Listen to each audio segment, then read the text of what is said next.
welcome to our 2020 episode. And, obviously, caveat in every single 2020 list I've seen is that 2020 was like basically a year that felt like 3 years, but we only got like a quarter of the stuff we were supposed to. A quarter of the releases, movies, games, and albums. I mean, they really felt like we didn't get too much. I mean, in the world of gaming, I guess we did get, I think, plenty, right? We got some. We've got some good stuff. We got some good I stuff think there. Gaming was the strongest of the mediums. In all three, we did get good stuff, right? We did. It was easier to fill out my best of the year than worst. But another thing too is that this podcast, we started it. I would say not. Pretty close to the end of the year, right? Or in the middle of the year, So we have half a year basically. And before that, I wasn't actively seeking out new albums, really, or like thinking about it in terms of at the end of the year, I'm going to review these albums. This year, I'll have to focus more on albums. So, I have a best albums, but I don't necessarily have worst albums. So this year, it feels like we're going to be talking about scraps.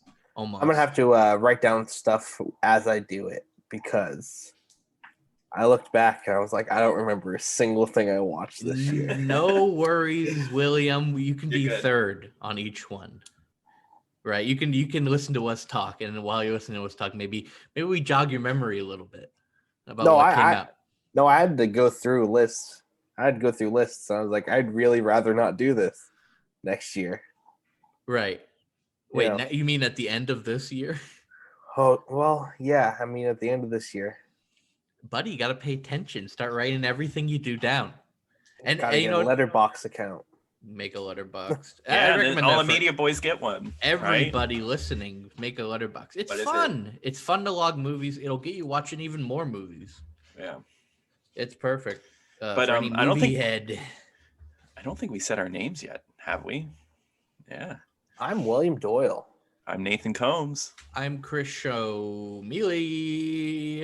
And welcome to our 2020 little capper. You may be wondering, but it's February. Buddy, we have to play catch up. There's a little catch up. Okay. And, my game list had to be boosted just a little bit. And it was actually.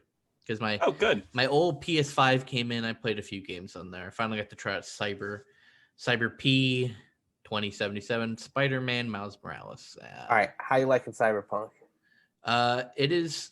You know what game it reminds me of? And this is not a compliment necessarily. It reminds me of Rage 2. Remember that game, Rage 2? I do remember that game. Yeah, I played Rage 2. It reminds me of that, where it's not the most unique game. Right. I think the shooting is stiff. I think the driving is stiff. Yeah, the driving. Not good. Yes. Yeah. And those are like two things I think are kind of important. The gameplay itself.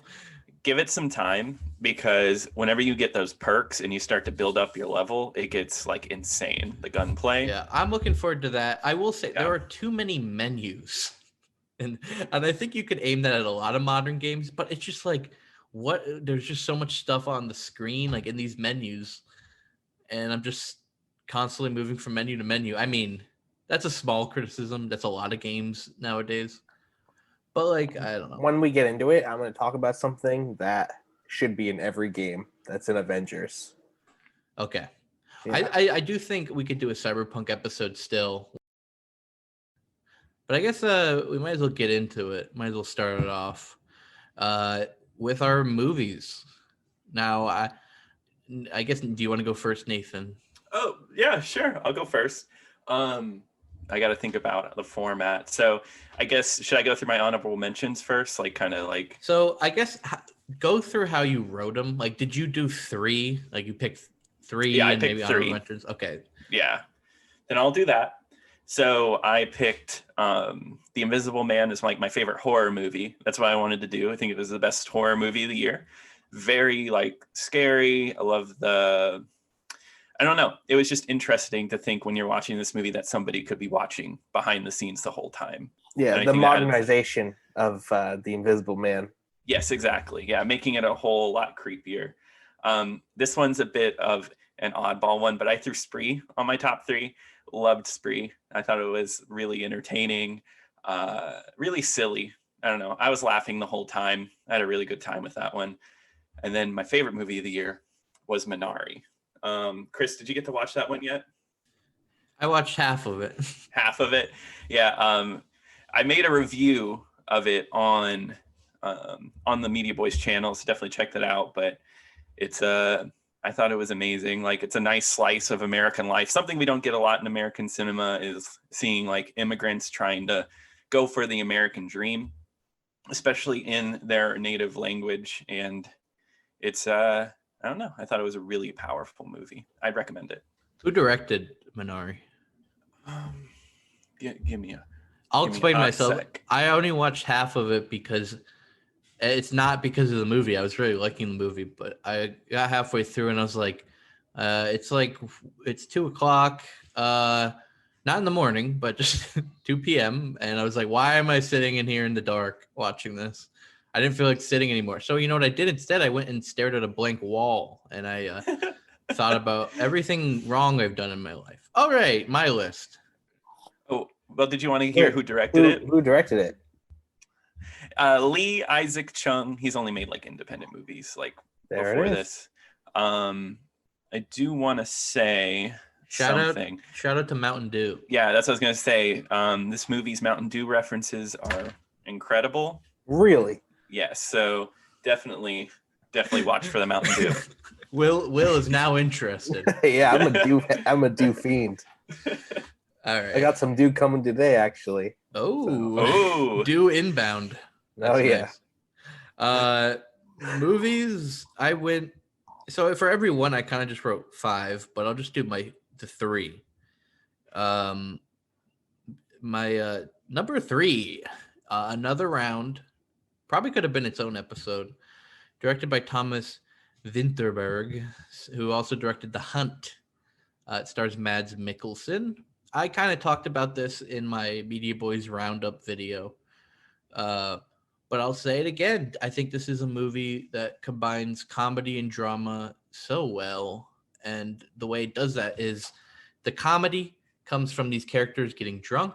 The drama comes from their hangovers or before they start getting drunk when they're kind of just like these, boring teachers who have pretty much given up on, living an exciting life, specifically Mads Mikkelsen. Basically, it's about these characters that decide they're going to start experimenting with getting drunk every single day, even at work, getting some level of, alcohol in them. And it does make them more exciting people. But then slowly that plan doesn't work out very well. It's kind of about like just, stupid things you do with your friends, but in an art house fashion. Right. It's a great film. Definitely recommend checking it out. Number 2, we did an episode on this one. Directed by Charlie Kaufman. I'm thinking of Ending Things. Oh, not The Prom? Oh. No, not The Prom. Oh. Though we'll hear about that one later. I'm thinking of Ending Things. It's just a movie that really stuck with me. Right. It kind of put me in a mood that no other film had in 2020. It is just such a unique film, and I think Charlie Kaufman is one of my favorites, one of my favorite screenwriters, and I guess now director too. I think he's a very good director.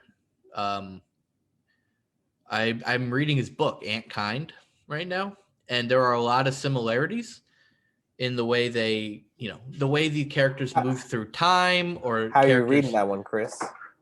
How am I reading it? Yeah. What do you mean? With a destroyed book? The destroyed book.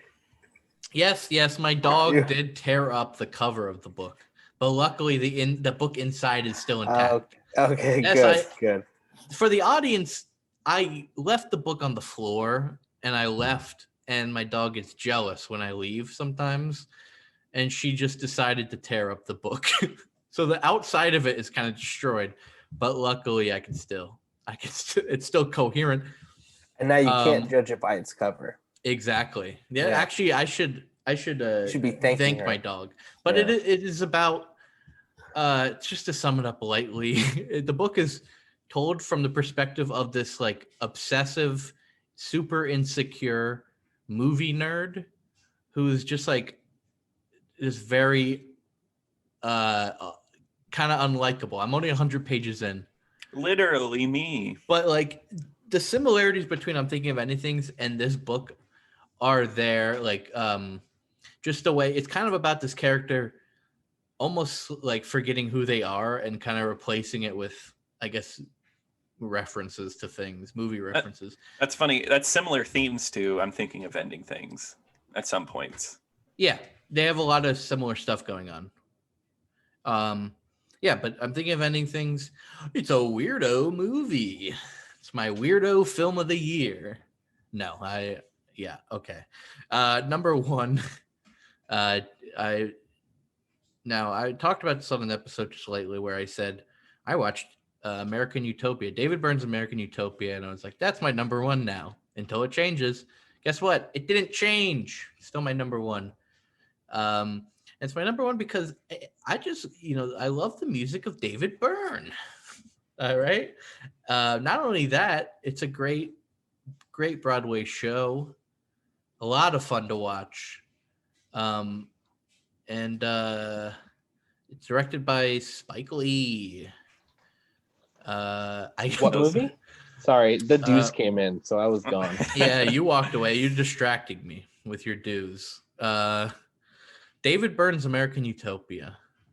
I picked this one. I think it's not a narrative film in that sense. It's a concert film, but I think it is just superbly done. It is a fun get up on your feet and dance while you watch it. And you know what? It's something that's hard to beat for me, that experience. Even if I was sitting in my living room watching it on my little tiny TV, it still left an impact on me. And guess what? Spoiler alert, the soundtrack is on my top 3 for albums. So it's really good. Oh, wow. Definitely recommend. I haven't seen anyone talk about it, which is a shame. Yeah, I've never heard of it. Or just everything? Just the movie. Because it's just a great concert movie. I forgot it was made by Spike Lee. Like, I completely forgot about that. Yeah, and he gives it some flourishes that are cool. And it reminds me of the original Talking Heads concert film. It really does recreate that energy. And that's considered like one of the best concert movies of all time. So yeah, it deserves to be watched. It's really good. I'd highly recommend it. All right, let's hear from you, Will. Oh, are you going to do your disappointments? No, we'll go through the best and then the worst. The good news before the bad news. All right. Well, I didn't watch a lot of movies this year. In no particular order, my top 3 would probably be The Invisible Man, Black Box, and Run. Cool. All like horror, like all horror. Okay. What is Black Box? It was a Amazon Prime movie that came out. It's about like body switching, I guess. Possessor is also a thing that it's kind of like, I guess, which also came out last year, right? Yeah, it did. Yeah. We covered that in October. Yeah, but I didn't watch a lot of movies. And if this was like a top 10, I'd have to put The Prom and Fat Man on that list. so I'm glad it's not a top 10. Coming in at number 10, Fat Man. Yeah. I watched it, and that's why it's on this list. Yeah, but I feel like maybe The Invisible Man might have been my favorite. I really love the use of like empty space in that movie to like make you scared of it, even though it is nothing. But what if it is something? Because the guy's invisible. Oh my god! Damn, this shit's good. Wow! Yeah, it's good. I like the yeah, I just liked how that movie was shot. It is. Very It's good. a movie that asks you to imagine, what if this man was invisible? Now, what does it Run? We did an episode on that. We did an episode of Run with Kate McKinnon? No. Kristen Wiig. There Kristen it is. Wiig, yeah. Got her name. Kristen Wiig's in that one. Oh wait, no, it's Sarah Paulson, and it's good. About like Munchausen's or Proxy type deal. Always interesting, and it's scary because it's a thing that happens. It's a real thing. I'm very scared of real things. Keep them away from me. That's why I love movies so much. They're not That's why real. Right?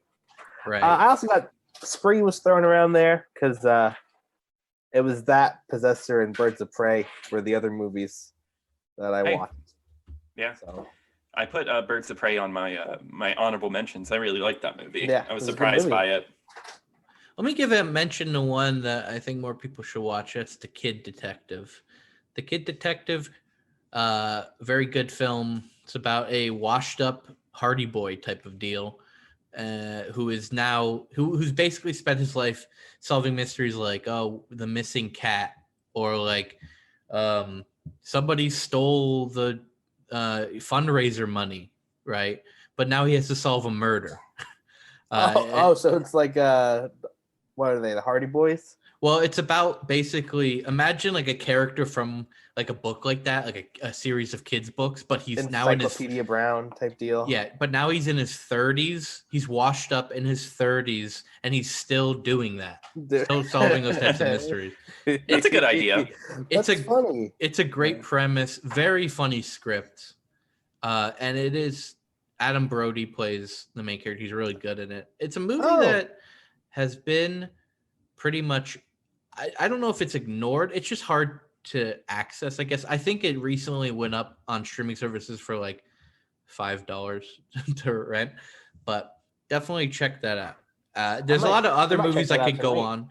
Yeah, definitely watch it. There's a lot of other movies I could probably mention, but I think that one in particular needs to be watched by more people. Yeah, I guess I have like one like that. That's The Assistant, which is one of the few movies I saw in the theater this year. Definitely not a feel-good movie, but it's about an assistant that works for a movie producer, and the movie producer is like a sleazy Harvey Weinstein type, and it's about her dealing with those things and if she should say something and lose her job. Really sad, just like it's a slow movie, but I highly recommend that one. I think that one got overlooked this year. That was the last movie I saw in theaters, and I believe we saw that in like February. That was February, yeah. So it's almost been a year since I've gone to the real movie theaters. Really sad. I'm sorry. Did I say real movie theaters? I didn't mean to exclude the drive-ins. I think those are real too. Okay. Do you have any underrated films that you want to mention, Will? Oh, me? Go watch The Prom. Yeah. I think the last movie I saw in theaters was Sonic the Hedgehog. Oh boy, I didn't even see that one. Oh my god. Everyone was like, it's good. This one was made for the fans. This one's good. And it was not good. Surprise. And when you say that, everyone hates you for it. So there's that. Yeah, well, you're making me hate. I hate you now. Better. I hate you now. Chris, did you like Sonic the Hedgehog movie? I didn't like. I wouldn't say I would recommend it or like it. I saw it with younger siblings and they enjoyed it, so that means I enjoyed it too. It's a thing where like people would say, "Oh, it's good for a kids movie," but like it should just be good. There are good kids movies. Like, have you seen The Witches? Like, come on, like. Well, like Soul just came out this year. Also, it is much better than Sonic. Right. Yeah, no, Sonic is not it's not a good movie. But Fat Man was better than Sonic. Hot take. Oh my god. Oh my god. I mean, did you see the CGI on Walton Goggins' forehead? Yeah, dude. How did they do that? Okay, games. Well, folks, this year was actually very good for games. We got a lot of good stuff. Yeah, we got some good stuff this year. And, how about Will? Do you want to start us off with games? Well, I just finished on movies, so I guess we'll just go back full circle then. yeah, let's go back full circle. Okay. Yeah. So my top three, I put Cyberpunk at number 3. It's a game I really enjoyed. Put a lot of hours into that one. I think it sucks because it's going to go down as like an awful bad game probably for the rest of time. But I don't think it's like a perfect game. But for what it is, I really love the setting. It was a game that I just really enjoyed walking around, just exploring. I enjoyed the side missions a lot. I was surprised by like how much fun I actually had with it. And I think it's a game I'd recommend, especially now since patches came out. I know it's gotten a lot better. I put Animal Crossing on my list, which is a game I don't play anymore, but I spent so much time with it and I really appreciate the time that I spent with it that I have to say it's one of the best games because I don't know, during those like months where we were stuck inside doing absolutely like nothing, it was always something to come to. And I love the music. I actually had a weird moment where I was watching a video of Animal Crossing on YouTube like last week, and I heard the music and it made me really nostalgic for something that only happened like months ago. It came out in such like a weird time or like right at the beginning of quarantine, and it was a way to stay connected with like your friends and family who were also playing this. Like my mom played it. Yeah, we all played it. I think we like all visited each other's islands, and I really cherish those moments. And I think it's a game I'll be very nostalgic for a long time. I feel like even if it's not on my top 3, but I feel like if we judge games based on like importance of them coming out at a certain time, this would go down in history as like probably one of the more important games. Yes, yeah, I can totally agree with that. Yeah. And then number 1 is Yakuza Like a Dragon. I did a review of this one as well. It's on the YouTube channel. Great game. Really amazing game. I was surprised that it takes Yakuza, kind of flips it on its head, kind of has the same story, same silliness, same seriousness, but it's an RPG. And it was one of the best turn-based RPGs I've played in a while. It's kind of like, something we don't get a lot of anymore. And this one's really well done. But you have like summons and everything, and like they're all silly. Like there's one where you get a guy dressed as a baby and he cries and he brings everyone's defense down. Just silly stuff like that. It's really nice. It was one of the funniest games I played this year. Yeah, Like a Dragon. The main story is a little more goofy, right? Yes, yeah. It is a goofier story. I mean, it has its serious notes, but I think more because the main character is just a lot goofier than like Kiryu is. It just is a little bit funnier. So I don't know if I'd recommend starting with Like a Dragon, but if you played like Zero or Kiwami, Like a Dragon would be probably a pretty good next step. So yeah, those are my top 3. All right. Well, my top 3 begins with a game I just started playing, but I think it deserves to be placed here. Spider-Man Cyberpunk. No. It's Spider-Man Miles Morales, and I picked this one because the first Spider-Man was actually my favorite game the year it came out, and it is pretty much the same thing, but the fighting is better, I think, in this one. It's faster paced, and the fact that you can do 60 frames per second makes it even better. It makes it faster. It makes it feel so much smoother. It's just a ton of fun to play. I really want to like do every single thing in the game, every collectible, every mission that I can. It's just a lot of fun to play. The hours fly by. It's fun because Spider-Man, the first one, I really ate that game up. Like I went through the entire thing. I did everything. So yeah, this one is going to be fun to play through. I know the story is a lot shorter. That's fine by me. Don't care that much because I'm not really here necessarily for the story. But super cinematic, great set pieces. Number 2 is Dreams for the PlayStation 4. That's a surprise. This game, I think, is the future in a lot of ways. I think people have made such amazing games on Dreams. It is insane. And meanwhile, I'm over here trying to make my game. It's so hard. It's so hard. But the reason I picked this is just because of what people can make in this thing. It just goes to show you how well made it is. For a console game maker, it is so in depth. And now there's VR in it. And the VR is like, this works. My God. I mean, obviously, it depends on the game you're playing, but it is very next level. I think people make such amazing stuff on there. And of course, people make shit posts on there. And that's part of the fun, too.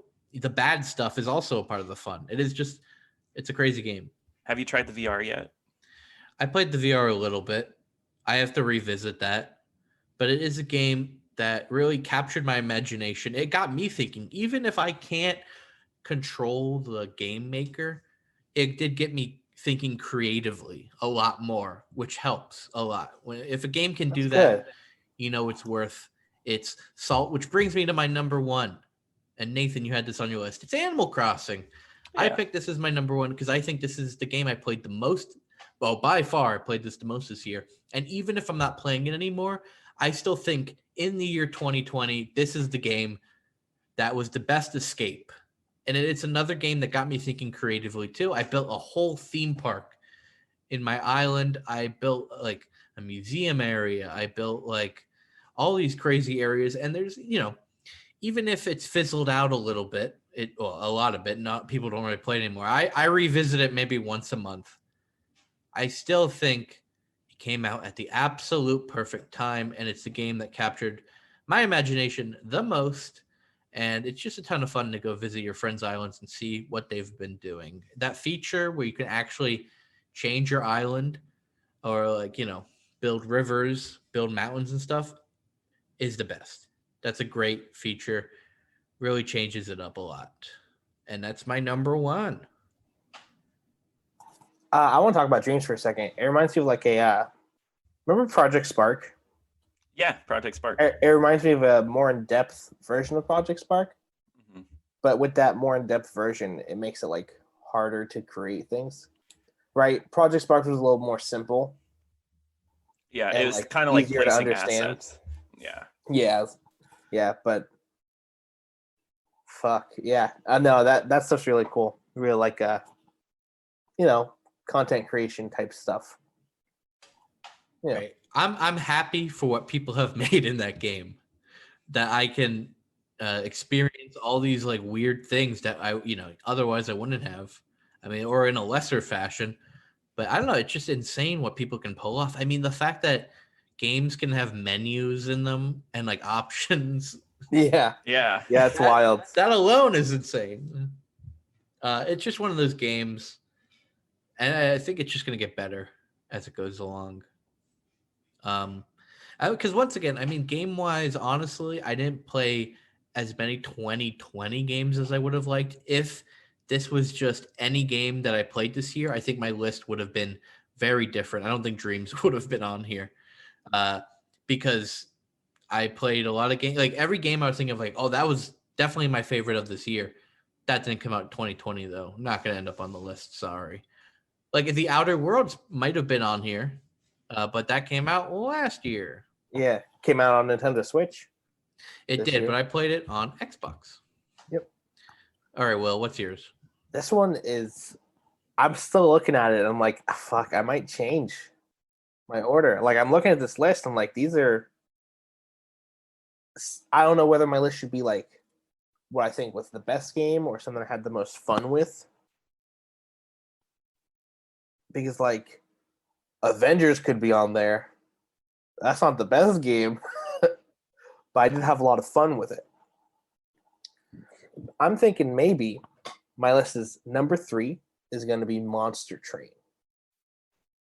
which is a deck building game. And you you make a deck of monsters and you defend a train from adventurers, and it's kind of like a tower defense also, where the path they're going to take, so you can set up your defenses further into the train. I want to say I almost put this on my top 3. It's like Yeah? so addicting because I know This my is first really game I good. picked was Slay the Spire, and this is very similar to that. But like you said, mixed with tower defense. I don't know. I keep going back to this game. I love Yeah, it. it's very good. I spent a lot of time playing it streamed on my phone whenever like I wasn't at my house, so I would just play it on my phone, and it worked great. It's probably a perfect phone game. Yeah. Second on my list, it's gonna be Resident Evil 3 remake. I know people were upset because it wasn't as good as Resident Evil 2 remake, and I don't think it is, but it's better in a different regard, I think, for me, because I've probably beaten this game maybe like 5 or 6 times. The first playthrough of this game, maybe like 7 hours, but you can crush the game in an hour and a half once like you know where everything is. So like hour and a half makes it super replayable, and then there's all the different difficulties and unlockables that really make it a good time. Number 1's gonna be Watchdogs Legion. This one, Wow. right? Surprising. It was the first time in a long time that I had fun in an open world game. Right? I think it really died off. Leads to your thing, Chris.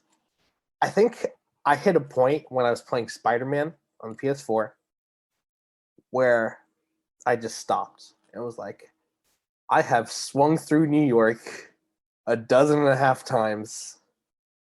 I don't really feel like doing it again. Right? Because I was a big Spider-Man head, right? I played them all. Spider-Man 2, Ultimate Spider-Man, fucking Spider-Man 3, Web of Shadows. Fucking did everything. And there's a point where I was like, I don't want to spend like 30 plus hours again collecting everything. But then this came out, and it was refreshing. It was just like a fun world to explore and a new world, right? It's not New York again. But even like in other games like Red Dead Redemption 2, I fell off of because that was boring. I don't know. Agreed.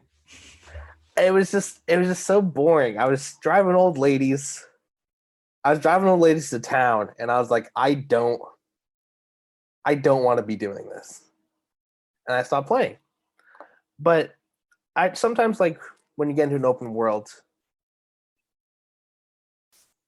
there's just so much, and it takes so long to get to anywhere that you just don't want to play.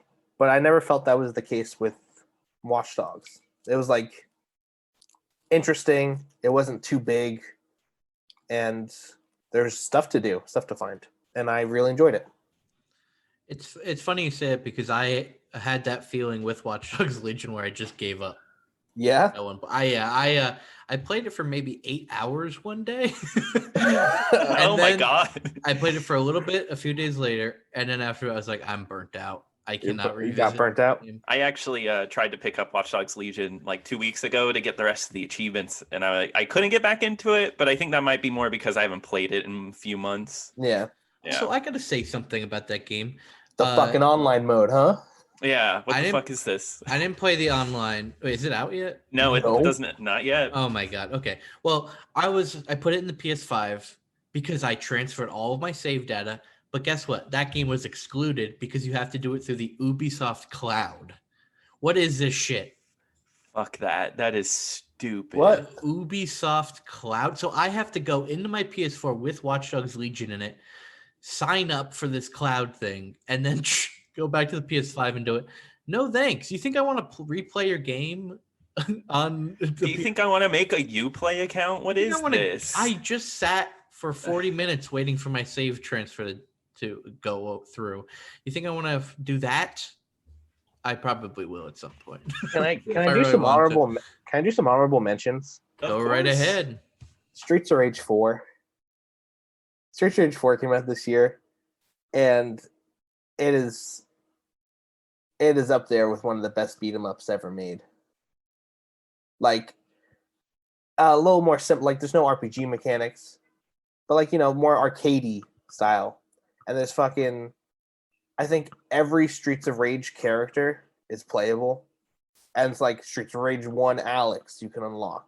Streets of Rage 2 Alex you can unlock, right? So like you unlock every character in their own iterations. And that's, I don't know, it's really fun to go through this game and fucking do some weird shit that you could only do on Streets of Rage 1. Like stagger jabs and stuff. But like Super Hot 2 also came out. Really good. Doom was gonna be my number one at one point. It got moved down out of the 3. It got moved down out of the 3. I don't know. Fuck. Yeah, I don't know. Maybe because like whenever like I played Doom and then whenever I stopped playing Doom, I just don't really want to go back to it. I guess like I got the new DLC and I still haven't finished it. But Mortal Shell came out, which is a very good, shorter Dark Souls type game. Avengers, very fun. And this will go to the best improvement in video game history is that fucking wasn't Avengers, was an auto equip all best gear button. Yeah, which I think I knew that's what you were talking about. Yeah. It was you in the menu, you hold right trigger and it auto equips your highest level gear. That's it. I don't want to be sorting through all these fucking belts to find out which one's better. Do it for me and get rid of the rest. So I have some honorable mentions too. Wasteland 3 for the PC. That game, it's a top-down game, RPG. And while I think like, like any top-down game, moving around, moving all your characters on screen can be a little bit weird sometimes, or the camera gets a little messy, but the storytelling is just kind of insane. It's insane how funny that game will get or how dark some of the stuff you'll find is. Okay. It is crazy. For example, there's a place you'll find that they're obsessed with Ronald Reagan. They like pray to Ronald Reagan. And there's just a giant Reagan robot that'll that you can fight and destroy if you really want to take it on. That's multiplayer, right? I don't know if it's multiplayer, but you do control a lot of characters on screen at once. You pass a controller for each character. And I was surprised. It was like, it kind of reminds me of Outer Worlds, in the sense that it is very funny and satirical. But I think this maybe is a little bit funnier than Outer Worlds. It also sprung from Fallout, right? Or was it before Fallout? Yeah. I honestly can't tell you. It was before. Before, okay. Yeah. But Fallout is definitely inspired. Definitely check it out if it interests you. Another one, Jackbox Party Pack 7. Oh, specifically Blather Around, baby. We had a lot of fun playing that. Blather Around. Yeah, a lot of fun. And of course, I think Champed Up and the other games are good too. Another one, Tony Hawk's Pro Skater 1 and 2. A lot of fun to play. I'm terrible at it, but it's fun. Yeah, I guess to go through my honorable mentions, I put Tony Hawk on mine as well. Same deal. A lot of fun. I played the crap out of it. Crash Bandicoot. I feel like Crash Bandicoot kind of got forgotten. That's another good one. It's a good platformer. Crash 4? Yeah, Crash 4. Great. Yeah. I think it's very good. But there's something I don't like. Mm-hmm. It makes you play as other characters. Yeah, like level-specific characters. Mm-hmm. That just aren't as fun. They're not as fun as playing as Crash. When I first played it, I thought it was cool. I was like, oh, this is a good way to break up like the monotony of like just playing Crash. I mean, not that it's monotonous, but try something different. But then there's the one character, oh god, the kangaroo Dango. Yeah, his levels suck. I was not a fan of his levels. They're not great. I And feel like if a game has a character, right, it's like movement is fun.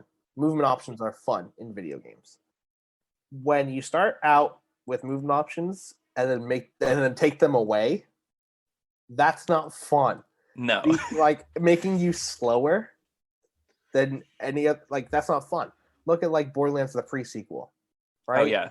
That's Borderlands, but you're slower. Why would they do that? Yeah, no, that whole deal. Like, I remember getting onto the planet of the moon and being like, "What the hell? This is so boring." It's so bad. Yeah. Just don't make us slower than. Mhm. Yeah. Okay, that's it.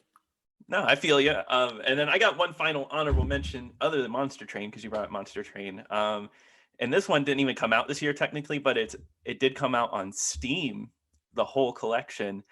Halo Master Chief Collection is amazing. I've been playing it a lot. If you only have a PC and if you don't have Master Chief Collection, get it. You play some of the best games ever made, honestly. What's up? You guys want to play Master Chief Collection tonight? Yeah, we can. Chris? I don't have it downloaded. Download it, baby. Okay, I gotta delete some stuff then. Let's play some Halo Reach. Let's Now- play some campaign. Did you guys play any of the games that were nominated besides Animal Crossing that were like nominated for best game of the year, like Hades or Last of Us Part 2? I played Last of Us Part 2. I didn't beat it, so I didn't think I should put it on this list, but I liked what I played. I just need to get back to beating it. I want to play Hades. I just haven't. I really haven't wanted to pick up my Switch. I think I might get it when the new Monster Hunter comes out, because that'll like really get me to pick up the Switch, and like I'll probably play that and Monster Hunter and Hades at the same time. Cool. I think Oh, go ahead, Chris. Sorry, I was gonna say I didn't play Hades. Really want to. Last of Us Part 2 didn't play the first one, really the whole thing at least. So why would I pick that up? And there were a few other. Look, I did play Doom Eternal for maybe an hour. Look, I'll be honest. I guess this is a kind of hot take. I just can't get into the new Dooms. I don't know what it is. No? yeah, really, I think they're fun. I Meanwhile, think they're fun. Yeah. Doom 3 really got into that one. Old that Doom game's 3. scary. I'm almost there. I've been playing through the original Dooms. I'm on the last level of Doom 2. I'm gonna start Doom 3 today. I'll probably Nice. play Doom 64 first, and then Doom. I 3. don't know if they're just like maybe too fast, and I feel like a fool because I'm like, when I mess up in that game, I'm like, you idiot! You're supposed to be going fast. You're supposed to be destroying these demons. What's wrong with you?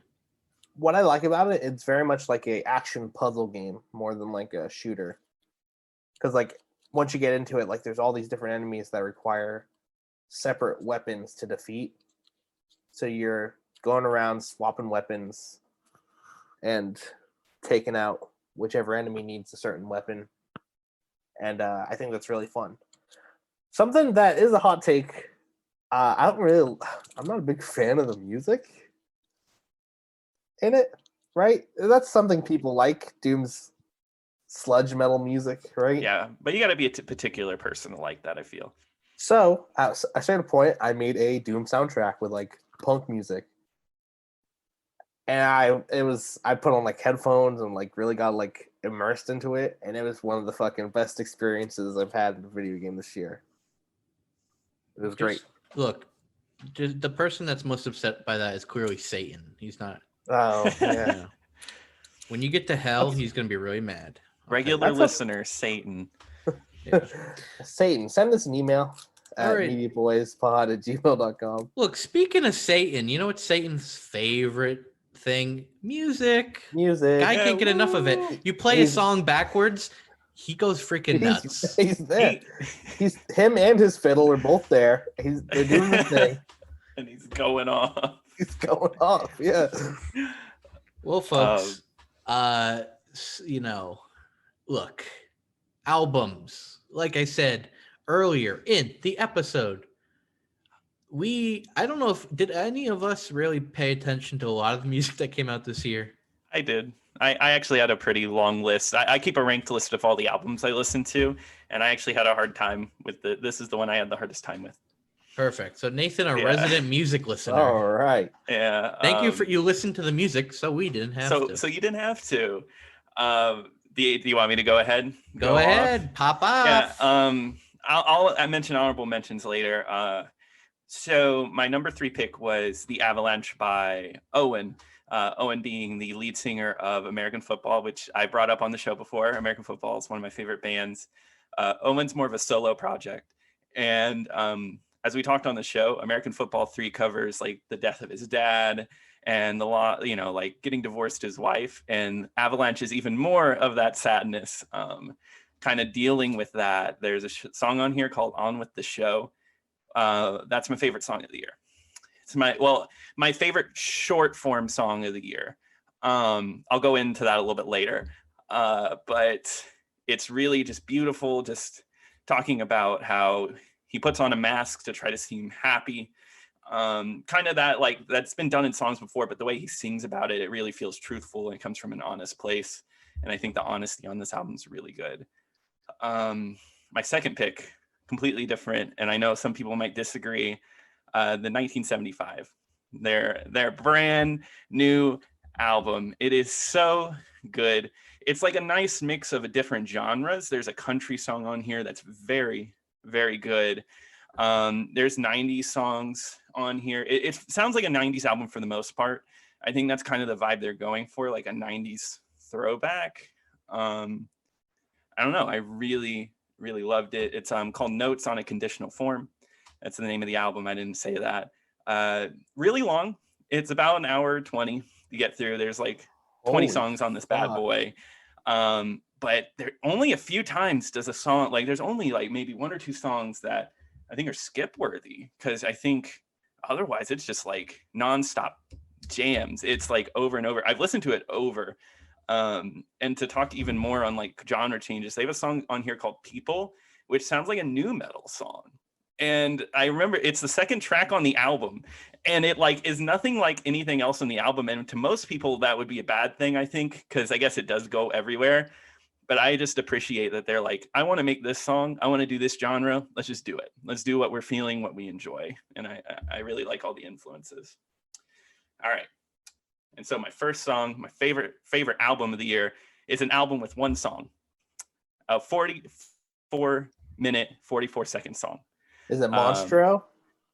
No, it is Microphones in 2020. So Microphones in 2020, I guess we'll go a little bit into the history of like, it's the lead singer, he started a solo work called Mount Erie. So he was part of this band called the Microphones, and they haven't made an album since 2003. The lead singer went off to do solo work, and he became really popular with this album called A Crow Looked at Me. And it was made when his wife died, and it was songs made a week after she died, and then leading up like to a few months after.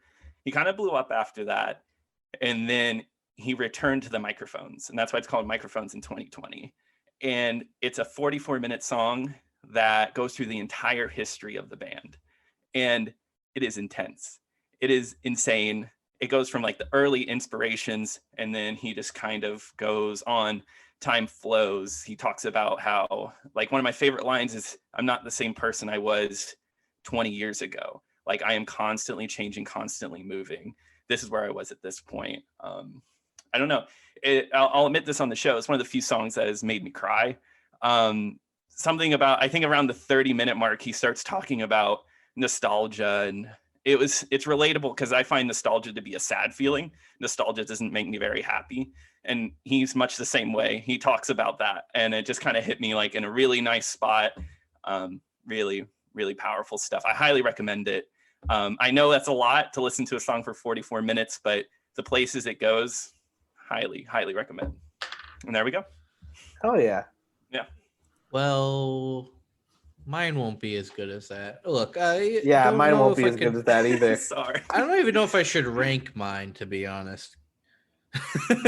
Because, well, I mean, if I had to pick my most listened to album, according to Spotify, I listened to The Slow Rush by Tame Impala a lot.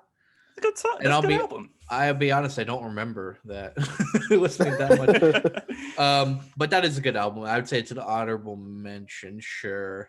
I guess I'll just say what I wrote down. I mean, for number 3, I put RTJ4 by Run the Jewels. It just came out at the perfect time with the Black Lives Matter protests happening at the time. It is a perfect album. just for, I guess, just anger and everything that's been happening, or everything that happened in 2020. Yeah, some of those songs are really like, I don't know, some of the lyrics and some of those songs sounded so like at the moment, like it was just made the day before. It's crazy. And it was made the year before. It was interesting. Yeah. I mean, what I would say was disappointing about this year, or last year, I keep calling it this year, but 2020 what was disappointing is that I didn't really get to bump this as much as I would have liked. This is an album you want to have the gang together, you bump it in the car real loud driving around. Didn't get to do that. Wonder why. Just because it's a shit show. Because the gang couldn't get together. The gang couldn't get together, unfortunately.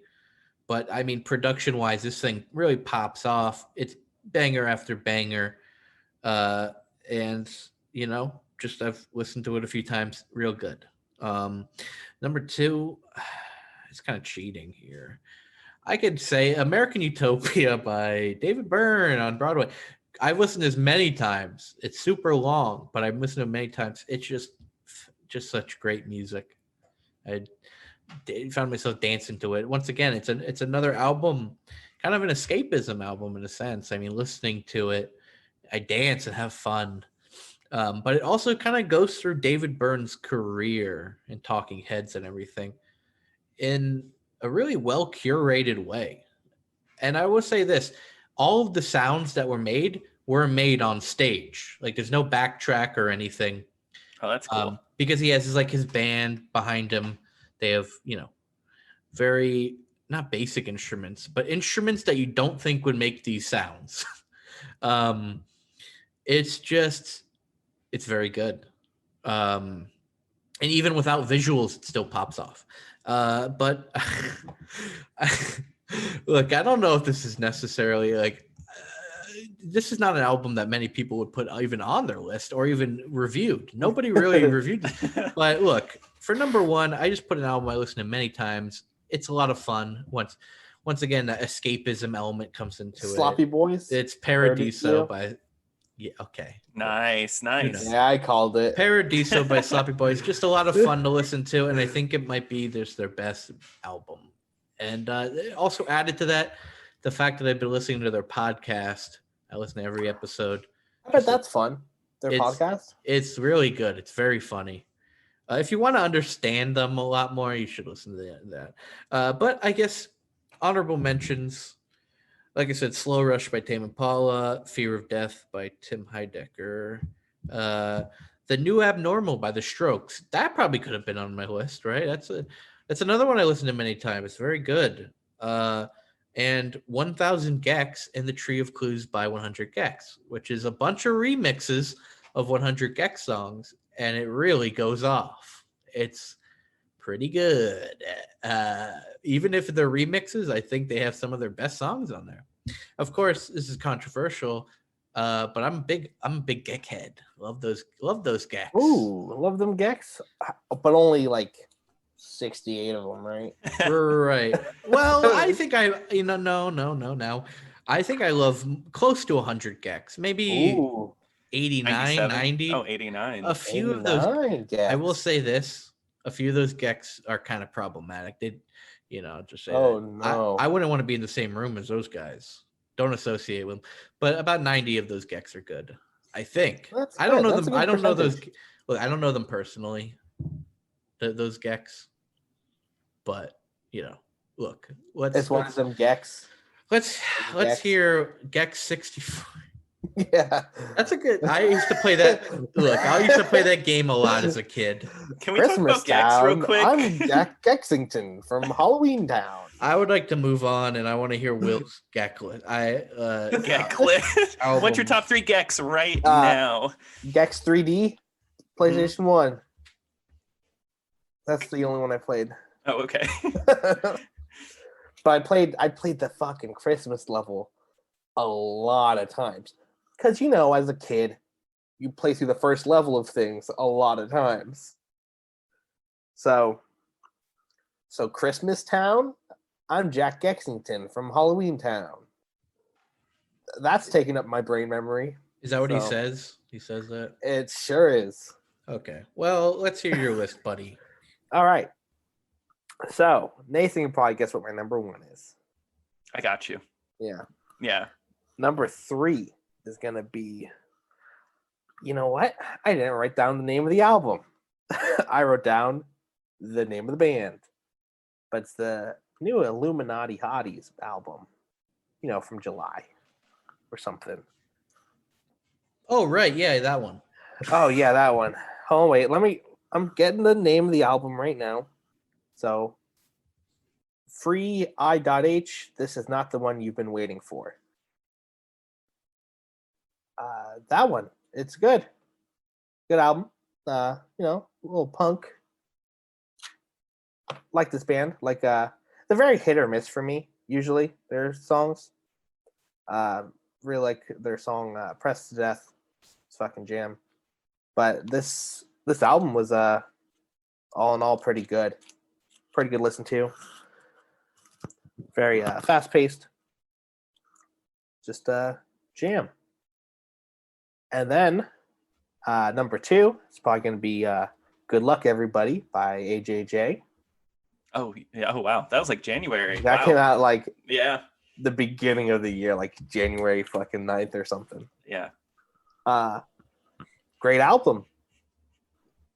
Very very fitting for what happened just a few months after that. Right.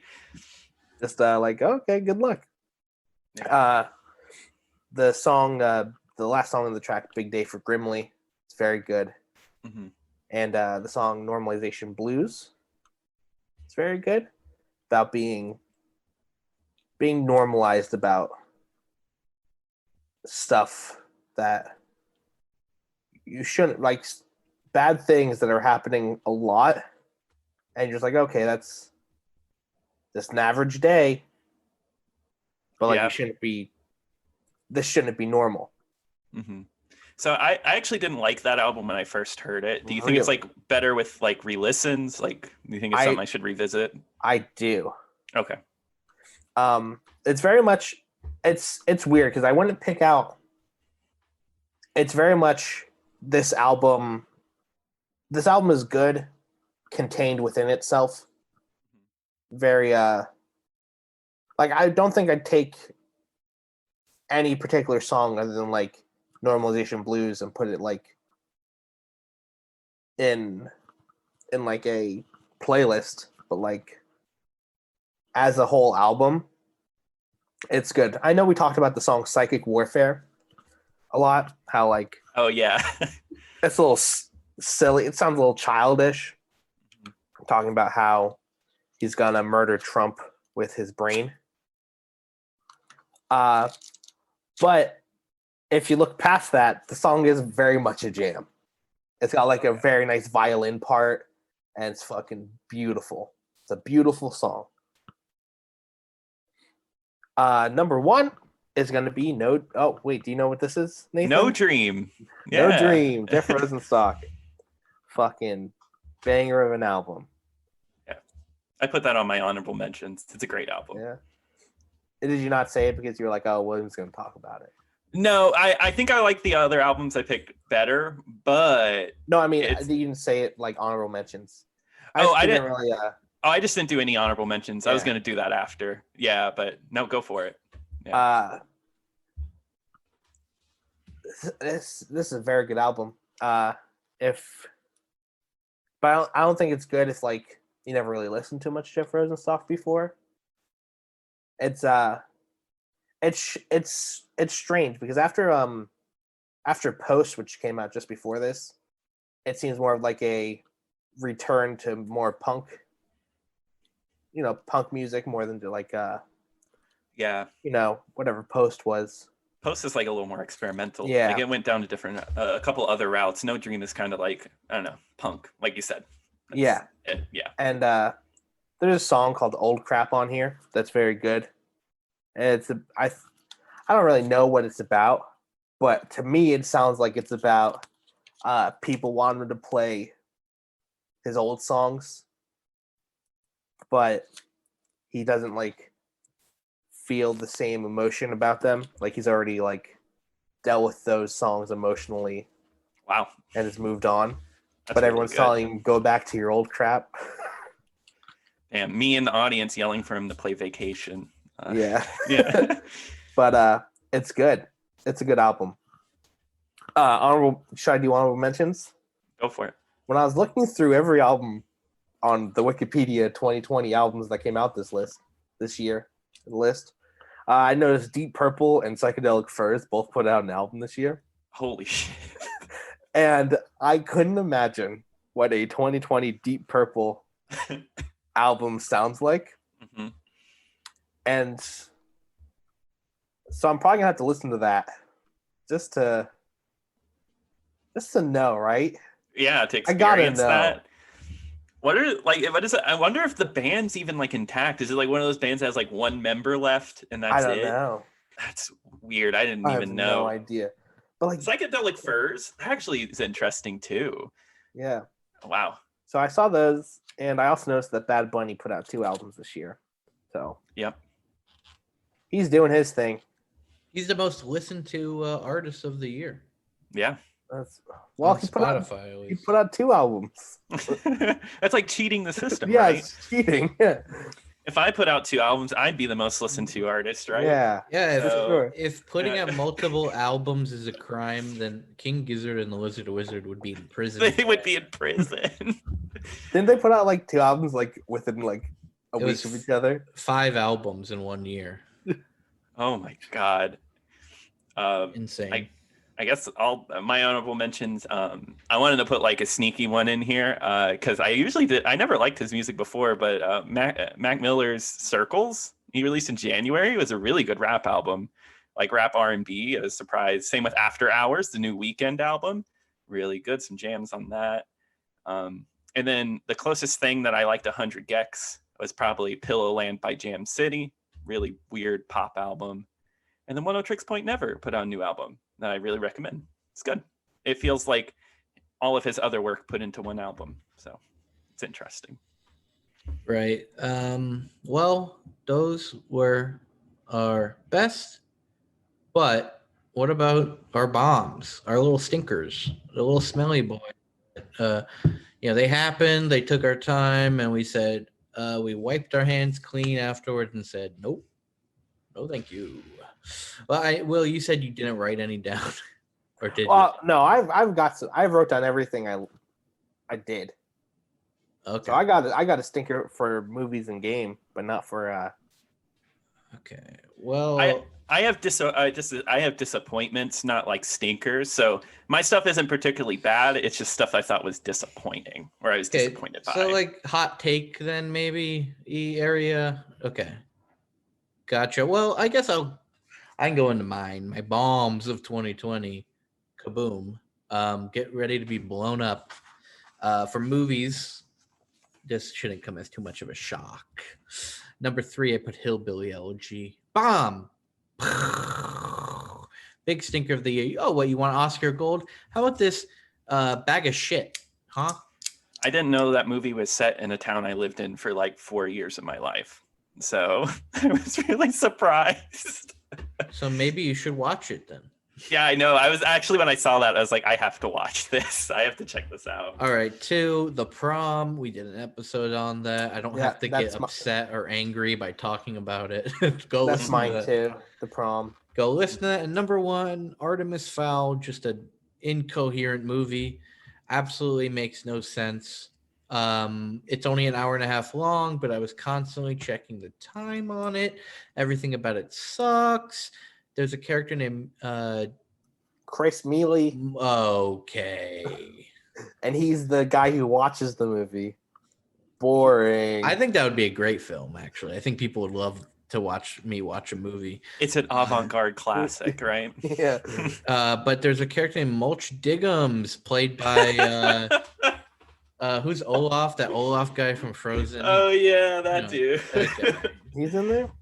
He's in there. And Mulch Diggums? And do you want to know what his power is? He extends his mouth, right?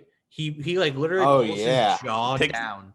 Picks up mulch. And he eats the floor. He digs through the ground by eating mud or dirt, and he literally shits it out. It comes out of his butt. I thought I was making a joke. He literally just eats shit off the ground.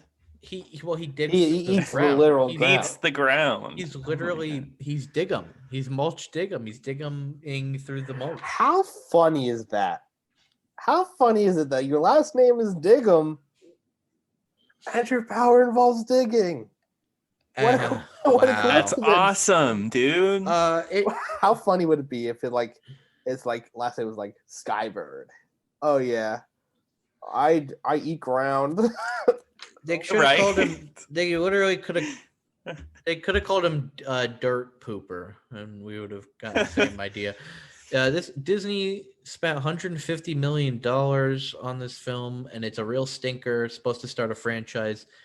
Go F yourself, okay? I don't know. Artemis Fowl. P.U. It really is a stinker. It is represented. I picked this number one because I think it represents just like, just how bad things have gotten in terms of franchise filmmaking. Like everything has to start a franchise now. Like Scoob, my God, don't get me started on Scoob. That's a dishonorable mention. Another dishonorable mention But is it's good for a kids movie. it's not even good for kids. Kids will get stupider watching this film. Spencer Confidential, another dishonorable mention. That's another movie that's clearly trying to start some sort of franchise. Mark Wahlberg is terrible in it. I wish Mark Wahlberg would be funny again. He's a great comedic actor. And I don't think he should be in serious stuff anymore. Just cut your losses. But Be in the other guys too. Do other guys too. What? Do you think he'd ever be in Boogie Nights too? Nope. Probably not. Not a no. chance. That's anti-God. I hope God can forgive him for being in Boogie Nights. He literally, this movie it's him giving up ever being in anything good to follow the moral path of being in tepid dog water crap for that is literally just like a pilot for a TV show. Okay, it's poo-poo out of my butt. Now, should I move on to my worst games, or do you guys want to go through your movies? I guess we can do movies. Like we can probably just like go the same route. I put, like I said, disappointing. I was disappointed by The Devil All the Time with such a good cast. They did nothing with it, and like it was very just mediocre. And I feel like it could have been better. Another disappointment, and this is a hot take, is Soul, because I didn't think Soul was bad, but it could have been better. It could have been a lot better. I didn't love it. So, yeah. There we go. On the topic of Devil All the Time, I mean, Robert Pattinson, once again, he steals the show. Thank God for our Pats, right? Yep, he's a legend. All right. Well, what do you have anything you want to serve up? Oh, The Prom. I was gonna say Devil All the Time, but those are already covered. All right, and we did an episode on Devil All the Time. You can go check that out if you'd like. Well, games. My 3 bombs of 2020. Number 3, Microsoft Flight Simulator. Is that a bomb? How the hell did you didn't play get to this play it, game? though. I did get to play it. You did? Okay. How the fuck do you play this game? That's my big question. It's a flight sim. It is a flight sim, but it is impossible to control. I was literally started the tutorial. Today, Junior. Tutorial. God Christ. And I kept bombing. I was pressing the buttons it was telling me to. And every time I fell and I got destroyed.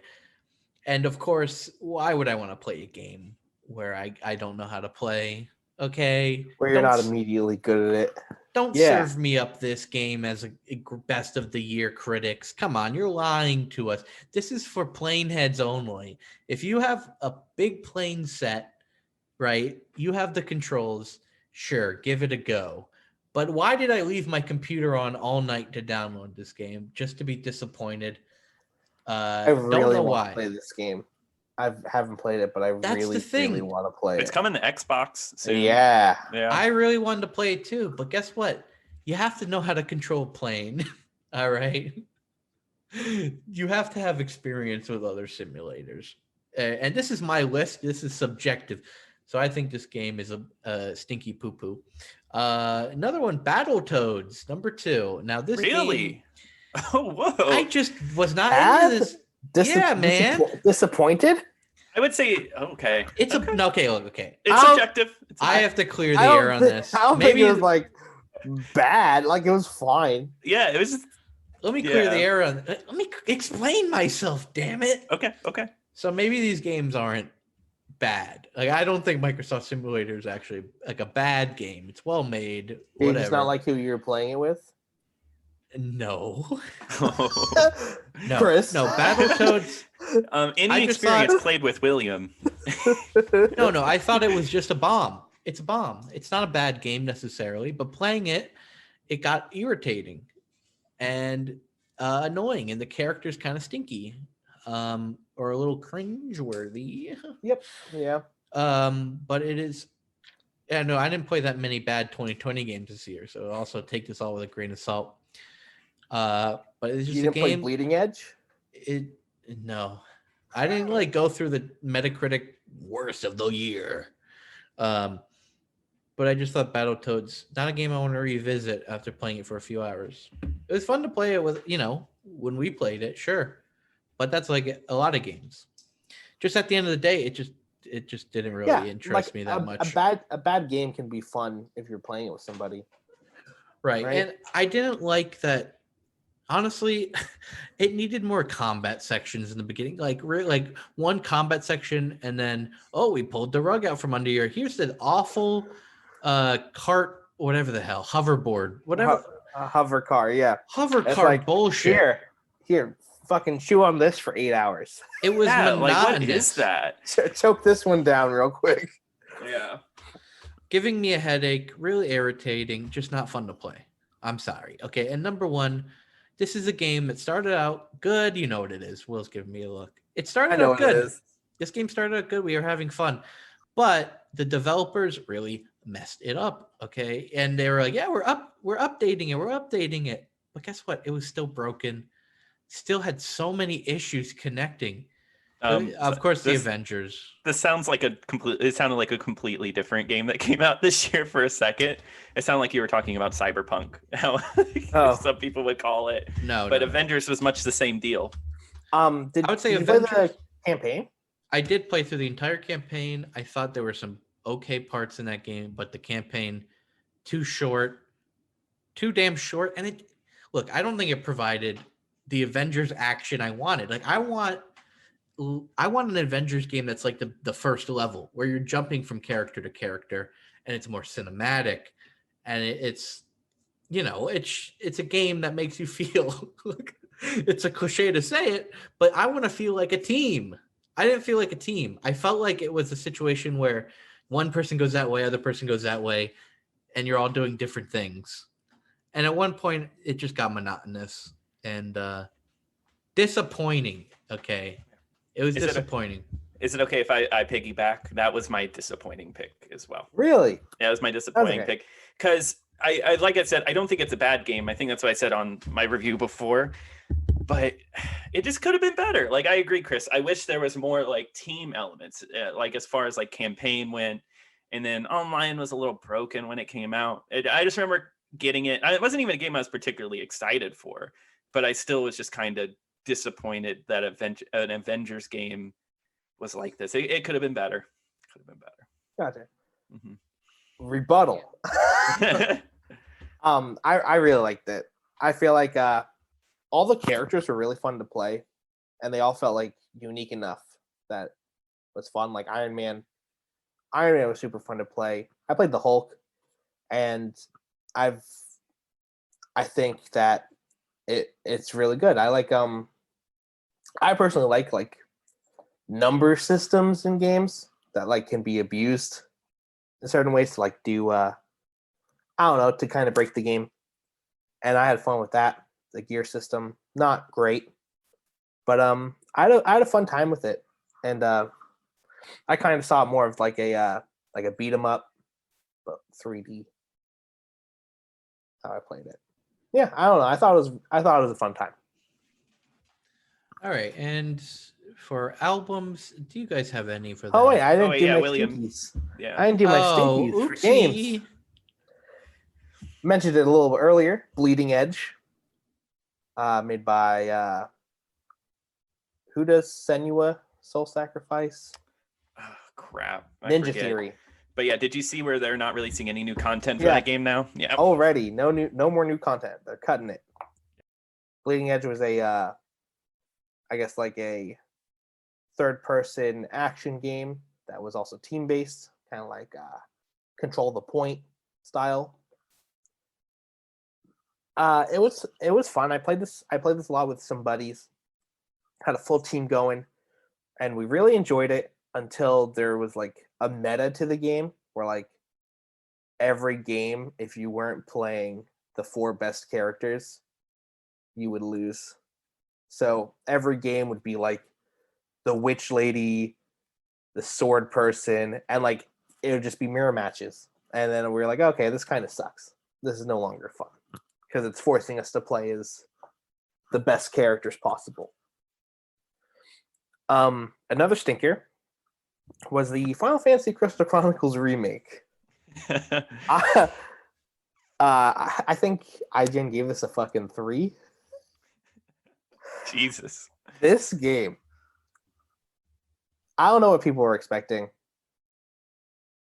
but I think it's very true to Final Fantasy Crystal Chronicles, which didn't have an online mode. You needed a different Game Boy Advance SPs to hook up because it turned into like a competitive multiplayer game, right? So the idea was that you all had a secret objective, right? Like collect the most money, collect the least money, take the least damage, take the most damage. So you all had a secret objective, and whoever did their secret objective the best got first pick at the loot at the end, right? But now the multiplayer, all the items and stuff are all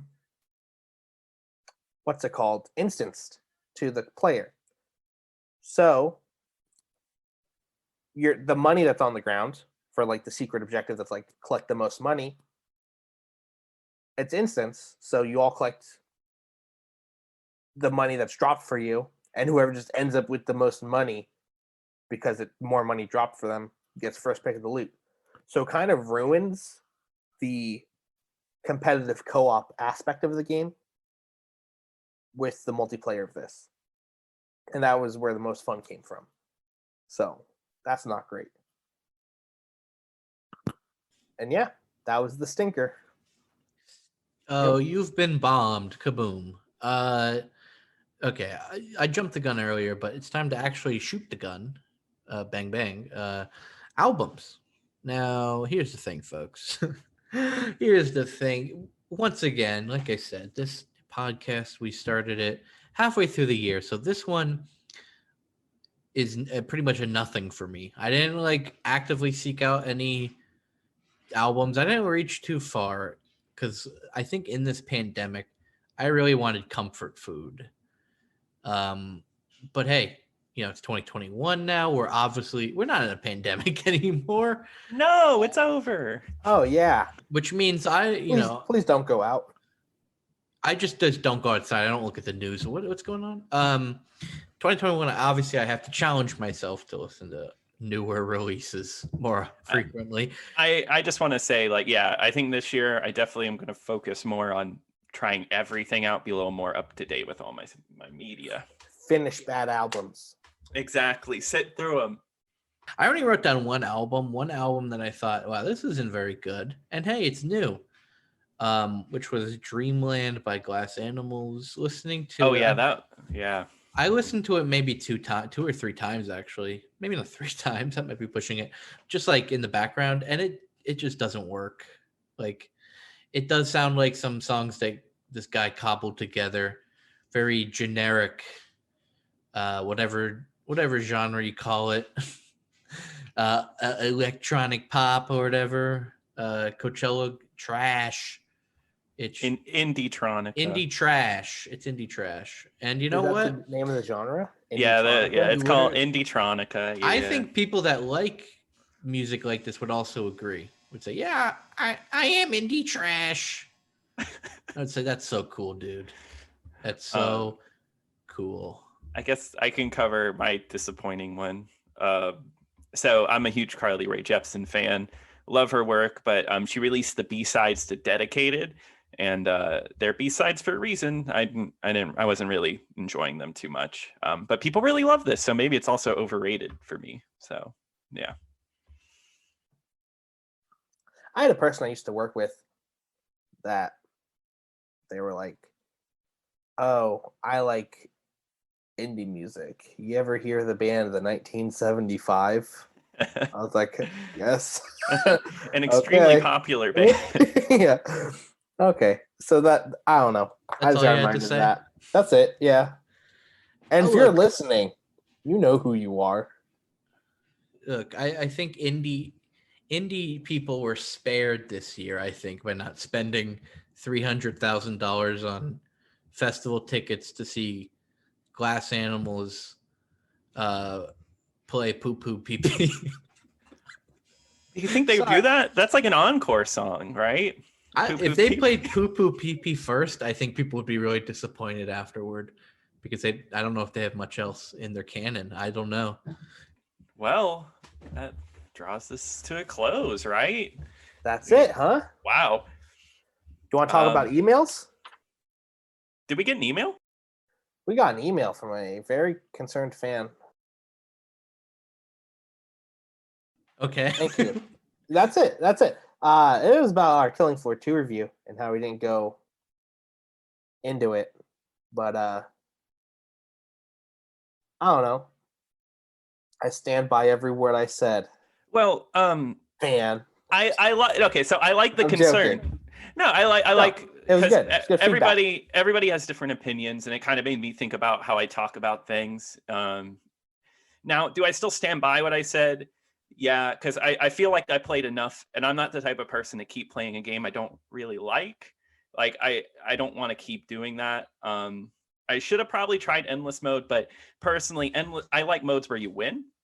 So an endless mode is like you just keep going, right? You just keep running through it. It's endless. It's in the name. Endless. It's endless, and I don't know. That just doesn't seem up my alley. But I do appreciate, like, it made me think. I was like, okay, like definitely, like, so thank you for the email. Really, Please send us good more feedback. emails. Yeah. I say. Right, and we'd read the email, but it's super long. It's like It's very long. It's a bit long, yeah. So we're not going to do that, but email us whatever criticisms. We'll take them. Sure, we'll accept it. It's one of those things. It becomes a reflective situation. Not every email is going to get its own segment, but God bless you. You know. Yeah. If you write a good Absolutely. enough one, maybe. Yeah. And we'll do our best email of the year next year, of course, or our most overrated emails and our, Oh my God. our biggest bombs. Wow, this one wins the worst, the best, and most overrated. And our only email of the year. Thank you. That gets a Media Boys round of applause. All right. I think that's the end of it. You heard everything. That's it. We killed off 2020 officially. It's not coming back. Thank the Lord. We did it. Hooray. Cool. Well, I think check out our YouTube channel, Media Boys YouTube channel. We've been having a lot on there recently. You two have been uploading a storm. Oh yeah. Yeah, Especially Nathan. I've been loving it. I've been loving editing these videos, just making stuff. I feel like I'm getting better. The one that's coming up today, I'm really excited about. I think it's my best editing job yet. But yeah, watch it, like and subscribe to the YouTube channel. We'd love to get more. I might make one about the medium later. Hell yeah. Whenever I finish it. Great. And our next episode will be themed. We don't know what it's going to be, but looking forward to that. Well, hey, look, for Media Boys Podcast, 2020 was a dream, a real dream. Or should I say a nightmare? No dream. No dream. by Jeff Rosenstock. Okay, goodbye. Bye. Thank you for listening. Goodbye.